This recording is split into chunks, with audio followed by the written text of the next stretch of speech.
잠이 오지 않는 밤, 저와 함께해요.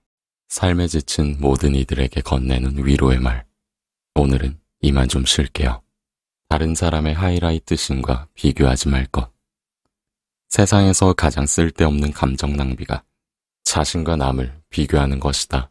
물론 나 또한 이따금 타인과 나를 비교하며 열등감을 느끼지만 그런 비교는 현재 위치에서 더 분발할 수 있는 동력으로 삼는 수준이지 그 이상으로 넘어가진 않는다.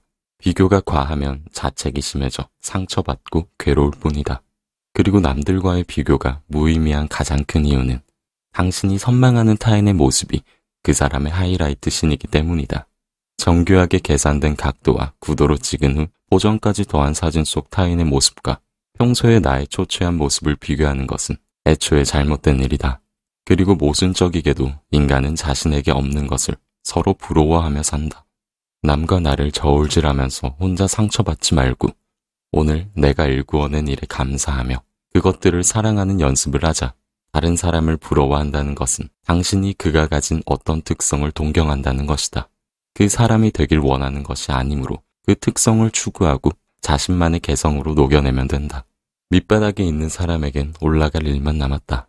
어느 정도 올라간 사람은 그 상태를 유지하기만 하면 된다. 받아들이기에 따라 쉬울 수도 있고 어려울 수도 있지만 어차피 나아가야 한다면 스스로가 믿는 그 길을 천천히 나아가자. 그리고 내가 가진 것을 어떻게 활용할지 고민하는 편이 누군가를 부러워하는 일보다 훨씬 더욱 생산적이지 않을까. 오해를 푸는데도 골든타임이 존재한다. 불만이 있으면 말을 해. 말을 해야 알지. 상대방이 알 수 없는 이유로 마음을 닫아버렸을 때 흔히 건네는 말이다. 오해로 틀어진 관계를 회복하기 위해서는 반드시 대화가 필요하다. 그러나 그 대화에는 골든타임이 존재한다. 시간이 지날수록 인간의 기억은 왜곡되고 한번 상한 마음은 점점 더 골마가기 때문이다. 대화는 문제 해결을 위한 첫 걸음이지만 그 첫 걸음이 늦으면 역효과가 날 수 있다. 물론 빠른 시일 내에 대화를 나눴고 원만히 해결했는데도 상대가 뒤에서 딴말을 한다면 그대로 두자. 그 상대는 원래 갈등을 즐기는 사람일 확률이 높다. 오해란 말 그대로 잘못 이해했다는 뜻이다. 즉 듣는 사람이 말하는 사람의 의도를 잘못 파악한 것이다. 사실 오해가 확신으로 굳어지기까지 그리 오랜 시간이 걸리지 않는다. 사람은 대부분 자신이 처음 이해한 것이 사실이라 믿으며 살아가기 때문이다. 오해를 풀 수 있는 골든타임을 놓쳤다면 그가 스스로 깨달을 때까지 기다리거나 그냥 당신의 갈 길을 가길 바란다. 오해란 어떤 상황에서나 발생할 수 있으며 크고 작은 일들이 오해의 발단이 된다. 당신의 전달 방식이 잘못됐을 수도 있고 분위기와 상황이 좋지 않았을 수도 있다.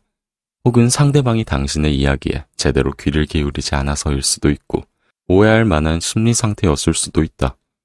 이렇듯 오해란 여러 가지 이유로 발생하는 것이니 오해받았다고 해서 너무 상심하지 않기 바란다. 어차피 내가 원하는 대로 상황을 완벽하게 통제하기에는 변수가 너무나 많다. 그렇지만 오해를 풀 수 있는 상황이라면 오해를 풀기 위해 가능한 한 노력을 하자.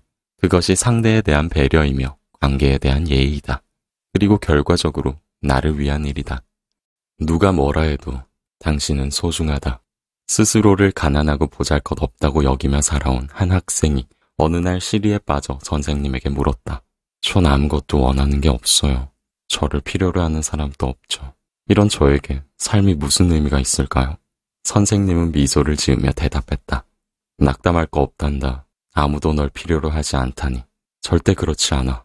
선생님은 학생에게 소나무가 그려진 그림을 건네주었다.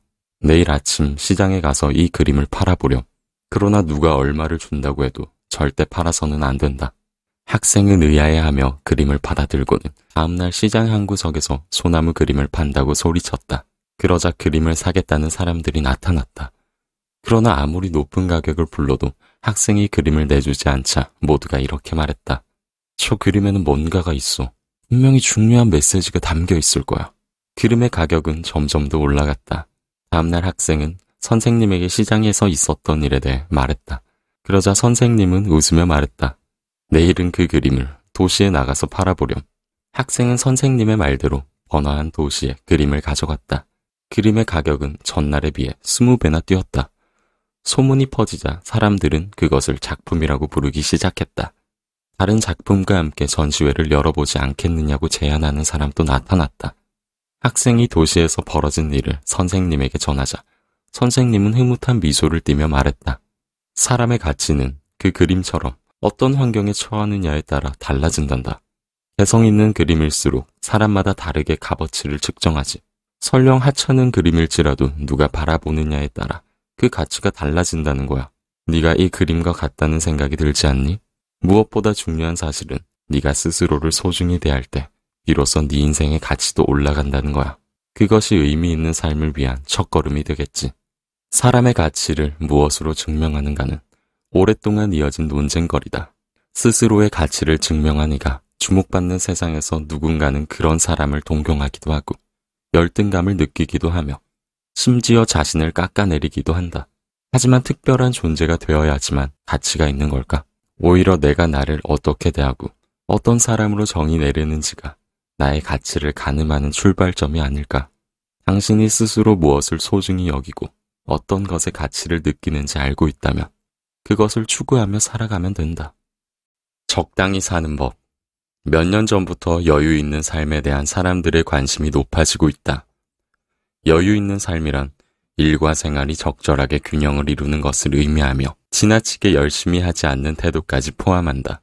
이러한 삶의 방식을 받아들이는 정도는 사람마다 다르겠지만 완벽주의 성향이 심하거나 강박관념이 있는 사람이라면 적당이라는 단어를 늘 염두에 두고 사는 것도 나쁘지 않겠다는 생각이 든다. 이때 적당이란 자포자기하며 대충 사는 태도를 말하는 것이 아니다. 나아가야 할 때 나아가고 멈춰야 할 때 멈출 수 있도록 상황마다 필요한 제스처를 취하는 종합적인 판단 능력을 갖추는 게 적당히의 정의라고 본다. 연애를 못하는 사람의 특징 중 하나가 눈치가 없다는 점인데 이는 연애에 국한된 이야기는 아니다. 눈치 없는 사람은 적당히 하는 법을 모른다.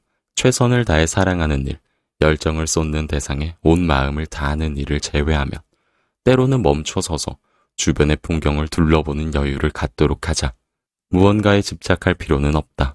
행복한 사람은 내려놓을 줄 아는 사람이며 바로 그렇기 때문에 자신을 괴롭히는 일도 없는 법이니까. 내 서툰 감정을 마주하는 법. 우리는 어릴 적 교과서를 통해 국어나 수학 등의 학문을 배웠다. 그리고 마치 그런 과목의 일부처럼 친구들과 사이좋게 지내야 한다는 명제를 어른들에게 배웠다. 하지만 인간관계에 갈등이 있을 때 어떻게 해결해야 하는지, 분노와 슬픔 같은 감정 앞에서 어떻게 스스로를 다독여야 하는지는 배우지 않았다. 심리학자 일자 샌드는 서툰 감정에서 질투가 자신의 결핍과 억압된 갈망을 탐지하는 감정이 될 수 있다고 말했다. 그렇지만 우리는 일상에서 이런 류의 감정에 대한 해석을 쉽게 접할 수 없으며 직접 책을 찾아보거나 강연을 들어야 알 수가 있다. 우리가 느끼는 감정이 완벽하지 않은 것은 당연하다. 아마 당신은 그 서툰 감정을 삼키며 남몰래 눈물을 흘렸을 것이다. 그러므로 일부러 시간을 내 주체할 수 없는 감정을 해소해주는 편이 좋다. 노트를 당신의 감정 쓰레기통 삼아 그 종이 위에 속마음을 쏟아내거나 당신의 이야기를 충분히 들어줄 법한 사람을 찾아가 이야기하라. 그렇게 하나씩 내려놓으면 된다. 쌓인 감정을 푸는 것이 목적이니 어떤 방법이든 상관이 없다. 그러고 나면 감정을 객관적으로 바라보고 다스리기 위해 노력해야 한다. 일자 샌드는 분노하고 기뻐하고 슬퍼하는 마음은 내가 소유한 수많은 감정 중 하나일 뿐이며 그것들을 나 자체라고 말할 수 없다고 주장했다. 감정은 나와 분리된 것이라는 이야기다. 나의 마음이 어떤지 잘 모르겠다면 부정적인 감정이 치솟을 때 메모장의 현재 상태를 세세히 적어보자. 걱정, 의심, 미움, 질투, 짜증, 불안 등 내가 느끼는 감정을 한눈에 보이도록 정리하는 것만으로 기분이 풀리는 경험을 할 수 있다. 그러면 내 감정을 조금은 객관적으로 파악할 수가 있다. 자존감이 낮은 사람과 높은 사람의 특징.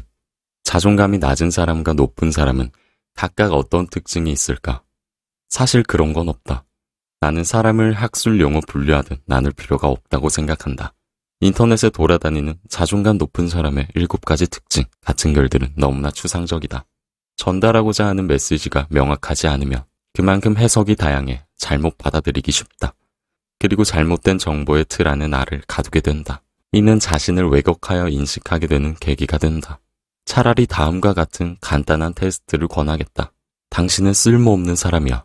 이런 말을 들었을 때 기분이 어떤가? 조금이라도 기분이 상한다면 그것은 당신이 스스로를 쓸모없는 사람이라고 생각하지 않는다는 증거이다. 일말의 믿음일지라도 당신 스스로 잘하고 있다는 생각이 당신에게 존재하기 때문이다. 매일 아침 힘겹게 일어나 출근하는 직장인과 밤늦게까지 공부하는 학생, 휴일에도 일하는 생산직 종사자, 승무원 혹은 편의점 아르바이트생까지 모두가 자신의 위치에서 제 역할을 하는 사람들이다. 등록금을 마련하기 위해 아르바이트하는 대학생이 직장인을 부러워할 필요는 없다. 반대로 직장인은 마음만 먹으면 언제든지 여행을 떠날 수 있는 학생의 신분을 부러워하기도 하니까 말이다. 인생이라는 마라톤을 달리면서 다른 사람의 코스를 자꾸 쳐다보면 자신의 코스에 만족하지 못하게 된다. 어차피 자신의 길을 가다 보면 남들의 코스와 멀어지기 마련이다. 나는 내 앞에 놓인 코스를 완주할 생각만 하면 된다. 중간에 쉬어도 되고 뛰어가도 되고 천천히 걸어가도 된다. 그릇된 정보의 늪에 빠져 누군가가 정해놓은 기준에 맞추는 짓은 내가 내 발목을 붙잡는 행위일 뿐이다. 의미 있는 시간을 만들기 위해 누군가의 한 시간은 최저시급만큼의 값어치인 반면 다른 누군가의 한 시간은 몇 억의 값어치를 지닌다. 하지만 그런 경제적인 논리와 상관없이 내가 어디서 무슨 일을 하든 하루, 한 달, 1년은 누구에게나 공평하게 주어진다. 그렇기에 내게 주어진 시간을 소중히 여길 줄 알아야 한다. 어떤 이는 당신의 불안을 달래주기 위해 대충 살아도 된다거나 최선을 다하지 않아도 괜찮다고 말할지 모른다. 하지만 평생 휴식만 취하며 살 생각이 아니라면 그 시간을 무의미하게 보내지 않았으면 한다. 단순히 오락거리라도 나에게 즐거움을 준다면 걱정하지 말고 충실하게 즐기자. 소중한 추억을 쌓을 생각으로 작정하고 놀자. 무의미하다는 건 이도저도 아닌 어중간한 상태를 뜻한다. 만약 오늘 하루가 아무것도 하지 않은 날처럼 느껴진다면 하루가 저물기 전에 동네를 한 바퀴 걷거나 운동을 해보거나 보고 싶은 책을 펼치거나 친구에게 안부 전화라도 걸어보자. 내 시간이 돈으로 환산되지 않더라도 어떻게 쓰여야 의미 있을지 한 번쯤 고민해보면 도움이 될 것이다. 시간은 물처럼 마르지 않을 것 같지만 결국 흘러간다. 이 세상에 무한한 것이 없다는 사실을 안다면 이 말이 무슨 뜻인지도 알 것이다. 우리에게 주어진 유한한 시간이 모여 삶의 형태가 비로소 완성되는 순간 후회가 아닌 만족을 맛보고 싶다면 신경 써서 나만의 인생 퍼즐을 맞춰가야 한다. 괜찮다는 말에 숨은 속내. 나는 노래를 들을 때 멜로디나 음색을 감상하는 것도 좋아하지만 가사를 특별히 눈여겨보는 편이다. 특히 가수 이하이의 한숨이라는 노래의 가사가 인상 깊다.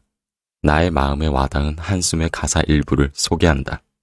누군가의 한숨, 그 무거운 숨을 내가 어떻게 헤아릴 수가 있을까요? 당신의 한숨, 그 깊이 이해할 순 없겠지만 괜찮아요. 내가 안아줄게요. 이 노래의 뮤직비디오에 등장하는 이들은 모두 우리 주변에서 볼 법한 평범한 사람들이다. 그들은 모두 누군가의 귀한 자식이거나 혹은 가장일 것이다. 그들은 자신의 아픔을 숨기기 위해 가면을 쓰고 가까운 이들에게 괜찮다고 말해왔다. 실제로 괜찮지 않으면서 아픔과 슬픔이 목구멍까지 차오르면서 속으로 사겠다. 슬픔을 입 밖으로 꺼내본 적이 없으니 그들의 마음을 진심으로 이해하는 사람도 없을 것이다. 그들은 괜찮아라는 말이 습관이 되어버렸기 때문에 혼자 있을 때나마 한숨을 내쉬며 괜찮지 않음을 표현하는 것일지도 모른다. 그렇지만 이제 그들의 속마음은 까맣게 타들어간 지 오래이다. 나는 힘내라는 말과 괜찮아라는 말을 잘 쓰지 않는다. 상대가 먼저 말해줄 때까지 기다리고 말을 꺼내면 들어주고 말하지 않으면 묻고 싶어도 참는다. 상대는 엉망이 된 자신의 마음속 현장을 남에게 보여주기 싫어서 말하지 않는 것인지도 모른다. 힘드냐고 묻는 대신 나는 언제든지 당신을 안아줄 수 있어 라는 제스처를 취한다. 이는 상대방이 그어놓은 선을 넘어가지 않으면서 언제든 이쪽으로 와서 쉬어도 괜찮다는 신호를 보내는 것이기도 하다. 설령 상대가 말을 꺼내더라도 섣부른 판단과 충고는 금지이다. 한국말은 끝까지 들어야 한다 라는 말도 있지 않던가. 그가 모든 말을 마치기 전에 그를 판단해서는 안 된다. 우선은 차분히 기다려 주어야 한다. 상대방이 진심을 꺼내기까지 내가 할 수 있는 일은 공감과 위로, 그리고 지친 그에게 건네는 한마디 인사뿐이다. 무슨 일 있어요? 사랑하는 이에게 잔인했던 기억. 연인들은 서로가 없으면 죽을 것처럼 사랑하다가도 막상 갈등이 직면하면 돌이킬 수 없는 돌발 행동을 하곤 한다. 때로는 폭력이라는 형태로 감정을 분출하기도 하고 말로 상대에게 평생 지워지지 않을 상처를 남기기도 한다. 어릴 적 나는 사랑을 충분히 받지 못해서 사랑받는다는 것이 어떤 느낌인지 잘 몰랐다. 사랑을 제대로 받아본 적이 없으니 다른 사람에게 사랑을 나눠주는 법을 알았겠는가. 첫사랑을 만나기 전까지 내게 사랑이란 상상 속의 동물과도 같았다. 내 입으로 누군가를 소중한 사람이라고 표현할 날이 올 줄 몰랐고 다정한 목소리로 누군가에게 예쁘다는 말을 속삭일 수 있을 거라곤 생각지도 못했다. 문제는 사랑에 다가갈 용기만 있었지 사랑을 담아낼 그릇은 없었다는 점이다. 상대의 모습을 있는 그대로 받아들이기란 쉽지 않은 일임을 그때 처음 알았다. 마치 사랑이라는 마라톤 경기에서 처음부터 전속력으로 달리는 바람에 얼마 가지 못하고 지쳐버린 선수가 된 기분이었다. 한 번은 그녀와 크게 다투었고 화를 이기지 못한 나는 그녀를 음식점에 혼자 두고 나왔다. 따라 나온 그녀는 나에게 말을 걸지도 못한 채 일정한 간격을 두고 쫓아왔는데 나는 그 모습을 보고도 걷는 속도를 높여 지하철역으로 향했다. 그때 그녀는 비 맞은 강아지처럼 안쓰러웠지만 미안하다고 말하면서 안아줄 용기도 도저히 나지 않았다. 장거리 연애로 얼굴을 볼 수 있는 날이 많지 않았는데도 나는 그녀를 두고 집에 가버렸다. 사랑하는 이에게 버림받아 홀로 남겨진 그녀의 기분은 어땠을까? 씻을 수 없는 상처를 안긴 셈이다. 감정 기복이 심한 나는 그 후로도 여러 번 그녀를 힘들게 했고 헤어지자는 말도 서너 번 뱉었다. 그때마다 그녀는 괜찮다고 말해주었지만 이기적인 나는 그 따뜻한 마음을 제대로 살피지 못했다. 이 모든 잘못을 깨달았을 때는 이미 늦었다. 내가 이성을 되찾는 사이 그녀는 이별을 준비했고 나는 겉으로는 담담하게 이별 통보를 받아들였다. 어렵게 만난 그녀를 쉽게 보내버렸다. 그리고 꽤 오랫동안 아팠다. 그제야 알았다. 그녀는 나와 만나고 있을 때 몇 배는 더 아프고 힘들었으리라는 사실을. 너에게 헤어지자고 말하기까지, 내가 너에게 헤어지자고 말하기까지, 우리가 이별을 맞이하기까지 나는 너에게 몇 번이나 대화를 시도했지. 한 번은 내가 너무 아파서 하루 종일 너에게 연락을 못했잖아. 너는 내가 며칠째 알아 누워있다는 사실을 알고 있었어. 그런데도 넌 전화 한 통 걸지 않았고 내가 어디서 뭘 하든 조금도 궁금해하지 않았어. 이렇게 말하면 너는 항변할 거야. 더 직설적으로 표현하지 그랬냐고. 그렇게 애둘러 표현하면 어떻게 아느냐고 말이야. 제발 솔직하게 말하지 그랬냐며 억울해하겠지. 그런데 있잖아. 넌 그렇게 말할 자격이 없어. 너 원래 안 그랬거든. 나를 한창 사랑하던 때의 너는 내 사소한 몸짓과 말투의 변화까지도 알아채며 무슨 일이라고 걱정해주는 사람이었어. 시간이 지날수록 그런 관심은 사라졌지. 사실 뻔한 일이야. 내가 너의 곁에 있는 게 익숙해졌을 뿐이지. 너의 사랑은 내 마음을 얻은 순간 거기까지였어. 그리고 그건 너의 착각이야. 사귀는 순간 끝나는 게 사랑이 아니라 시간이 지난다고 변하는 게 사랑이 아니라 상대를 한결같이 대하려 노력하는 것까지가 진짜 사랑이야. 너의 변화에 나는 크게 실망했고 실망을 반복하다 보니 나중에는 그러려니 하고 포기하게 되더라. 나는 다만 변함없이 사랑받고 싶었던 것뿐인데 그조차 욕심이었나 봐. 관계를 지속할수록 우리가 깊어져 가는 게 아니라 상처가 깊어져 가던 나날이었어. 있잖아. 만약에 내가 좀 더 너를 이해하고 네가 좀 더 노력했더라면 무언가 바뀌었을까? 하지만 이제는 알아. 난 최선을 다했고 이것이 최선의 선택이라는 걸. 너도 나같이 까다로운 애 사랑하느라고 고생했어. 잘 지내. 삶에 회의감이 든다면 이따금 이유 없이 공허하고 무기력할 때가 있다. 나는 정말 잘하고 있는 걸까? 아무리 긍정적으로 생각하고 앞으로 나아가려 해도 답답한 마음이 사라지지 않는다. 어쩌면 지금 내가 원하는 성과를 어느 정도 이룬 이유는 열심히 살아서가 아니라 매번 운 좋게 맞는 길을 선택해서일지도 모른다.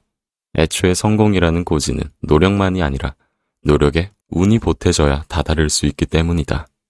애써 자신감을 가져보려고 해도 스스로가 보잘것없다는 생각이 떠나질 않고 나 자신이 한없이 초라하게 느껴질 때가 있다. 인간은 끊임없이 자기 존재 가치를 증명하기 위해 경쟁하고 투쟁하는데 그럴 힘이 조금도 남아있지 않을 때 특별한 사람이 되기 위해 평생을 애써왔지만 이제 나는 세상이 평범한 삶조차 거머쥐기 어려운 곳임을 안다. 하지만 그런 세상도 조금씩 바뀌어가고 있다. 사회가 개인의 이야기에 공감하기 시작했고 자신만의 철학과 자신만의 언어로 집단에 영향을 주는 이들이 점점 늘어나고 있다. 과거라면 돈이 되지 않았을 재능이 폭발적으로 소비되고 무시당하던 이들이 독창적인 아이디어로 혁신을 일으킨다.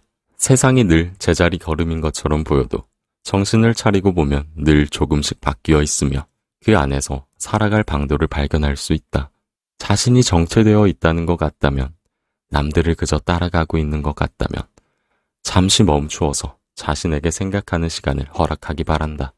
무기력하고 우울한 감정이 지속되는 이유는 긴 시간을 놓고 봐야만 깨달을 수 있는 소중한 무언가를 놓치며 살았기 때문일 수도 있다. 미안하지만 오늘은 이만 좀 쉴게요. 중국의 베스트셀러 작가 리샹룽은 당신은 겉보기에 노력하고 있을 뿐에서 휴식이 무엇인지 설명하기 위해 어느 스타 강사의 삶을 예로 든다. 그 강사는 글쓰기는 물론 강연과 독서, 각종 대외 활동까지 본업과 겸행하면서 하루에 여러 가지 일을 소화해내고 있었다. 단 1분도 허투루 보내지 않는 강사에게 한 독자가 이렇게 물었다. 어떻게 혼자 이렇게 많은 일을 하세요? 안 쉬세요? 당신은 철인입니까? 돌아오는 그의 대답은 다른 일로 계속 바꾸어가면서 하는 게 일종의 휴식이죠. 그리고 리샹룽은 책에서 이렇게 덧붙였다. 폭풍수면 같은 것은 사실 진짜 휴식이 아니다. 뇌의 관심사를 전환하는 것이야말로 진짜 휴식이다. 열정이 가득했던 과거의 나는 이 말에 적극 동의했다. 하지만 지금은 모든 여건이 갖춰진 이상적인 환경에서도 실천하기 힘든 마인드라고 생각한다. 그리고 사실 리샹룽이 예시로 들었던 스타 강사의 하루를 누가 24시간 옆에서 관찰한 것이 아니기 때문에 그 말이 사실인지 아닌지 판단하기도 어렵다. 이런 마인드는 이른바 대표님 마인드가 아닌가 싶다. 나는 한국 사회가 누군가 휴식을 취하거나 쉬겠다라고 말할 때 괜한 선입견을 품고 바라보지 않았으면 한다. 끊임없이 움직여야 성실한 사람이라는 생각, 혹은 일을 멈추면 현실에 안주하고 있는 사람이라는 인식 말이다. 아무리 끊임없이 움직여도 방향도 모르는 채로 달려가면 의미가 없다. 때로는 쉬면서 지친 마음을 달랠 필요가 있다. 우리는 기계가 아니라 존엄성을 가진 인간이니까. 미안하지만 오늘은 이만 좀 쉴게요. 언젠가는 누구나 자연스럽게 이런 말을 할 수 있고 누구도 그에 대해 부정적인 판단을 하지 않는 사회가 되길 바란다.